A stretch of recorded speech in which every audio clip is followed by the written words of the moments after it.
Rabbit Run by Loyalcrowlist. Summary: if they catch you, they will kill you, but first they must catch you.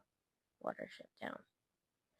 Techno has always had a soft touch when it comes to stray animals. He has an entire menagerie to back that claim up. And so when he finds a rabbit in the woods on the brink of death, he brings it home and tends to it. But there's something about the rabbit that's familiar, and now Techno has to figure out what exactly his act of kindness has gotten him into. Chapter 1. The game. The rabbit was scared. That was nothing new for a rabbit. Their bodies are built to handle fear. Tiny hearts that beat as fast as hummingbirds, keen eyes and ears to alert to the danger, fast legs to flee it, and a scream that only sounds in the most dire of situations. But there was a sense of urgency in this particular fear that drove the rabbit on, despite how tired it was, despite the pain, despite the blood that matted its fur. It had to get out or it would be caught and killed. Because that's how the game worked, didn't it? The rabbit had played the game before, never in this way, never with these stakes, never in a way that wasn't really a game, but a desperate attempt to keep it from thinking about reality. The reality that was full of hurt and metal and no focus. Rabbits don't think. The rabbit thought, keep going. It seemed as if the black stone tunnel would stretch on forever and the rabbit would be lost in the twisting maze. There was a way out, it knew that much. But the scent of dirt was strong and dirt could be burned through. It just had to get there. It had no other choice. Somewhere in the distance was a grinding noise and then a loud rhythmic pulsing. The loudness seeped through the stone and into the dirty fur of the rabbit's feet, making its heart pound even harder. It skidded across the stone as it broke into a panic-driven run. The rabbit was exhausted. It was in pain. It was leaving a trail of blood as it ran, only adrenaline keeping it from collapsing. There was dirt ahead. Its nose never lied. Now all it had to do was dig. Dig and ignore the pain in its paws, body, heart.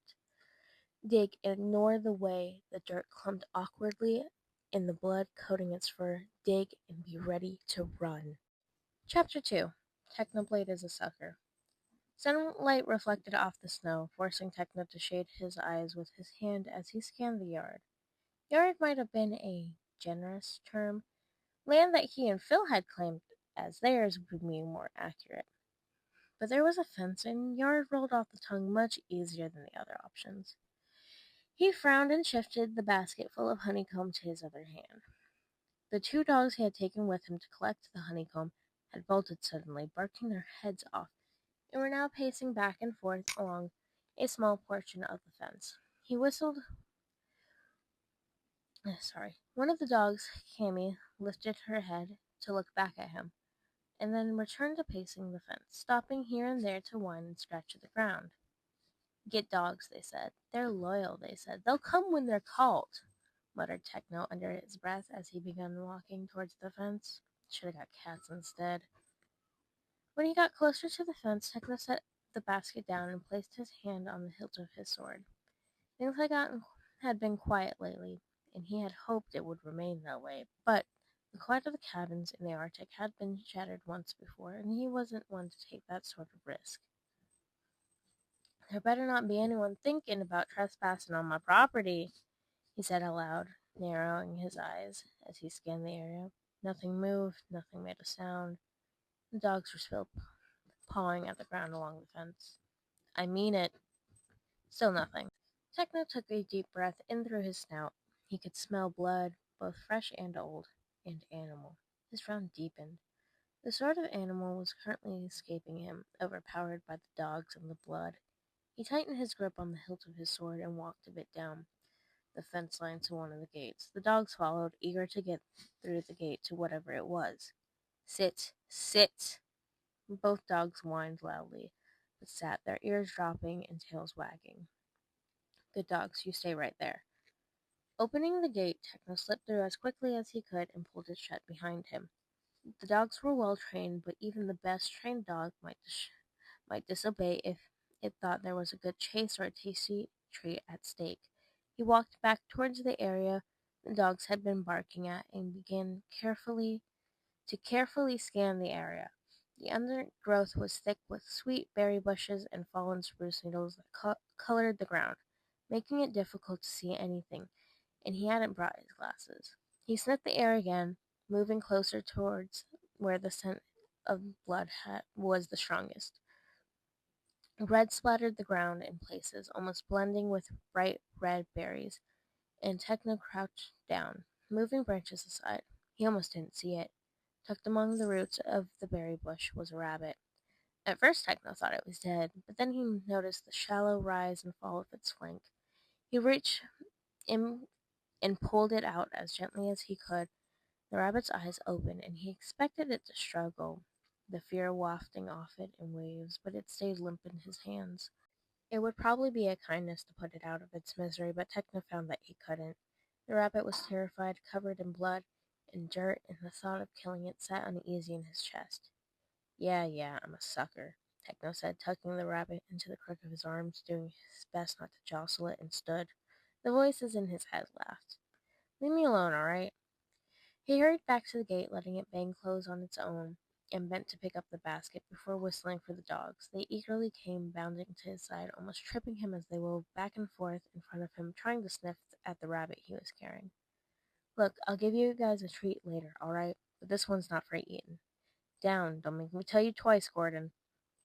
Taking the steps two at a time, Techno stopped at the door of the cabin and dug into his pocket with his free hand. It was a bit of a shame to get the dogs the good jerky, but he felt guilty for depriving them of their prey and for his intention to leave them outside. Here you go, he said, tossing a few pieces to them. Now just stay here while I go play bunny doctor. Inside the cabin was warm and smelled of smoke and leather and iron. The rabbit began to kick weakly in his arms, and Techno stroked its fur, murmuring in what he hoped was a soothing manner. Clutter covered most of the kitchen table, and he pushed it to the side unceremoniously, clearing a space as best he could. Still holding the rabbit, he rummaged around in the various chests and barrels, looking for anything that might help. It was awkward, not being able to use both hands, trying not to move in a way that would hurt or startle the rabbit. He spread out a blanket on the table and set the rabbit down. Now don't go jumping off or anything, got it? The rabbit didn't move. One eye was partially open, caked with dirt.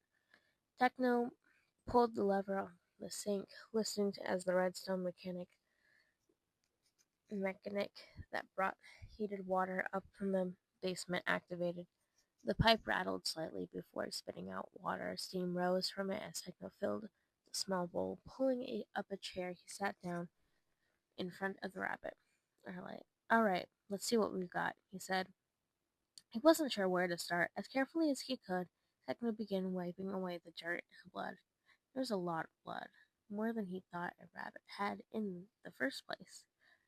Despite it being much larger than the rabbits he saw around the tundra, It was a it was a different color as well, a soft tan that reminded him of a baby deer, different even than the speckled brown rabbits in the desert, though it was hard to tell. He had thought its ears had been held back, but that he was looking closer, he realized that wasn't the case. Part of its part of the ears were torn or cut away, one cut down to half its length. What the heck happened to you, huh?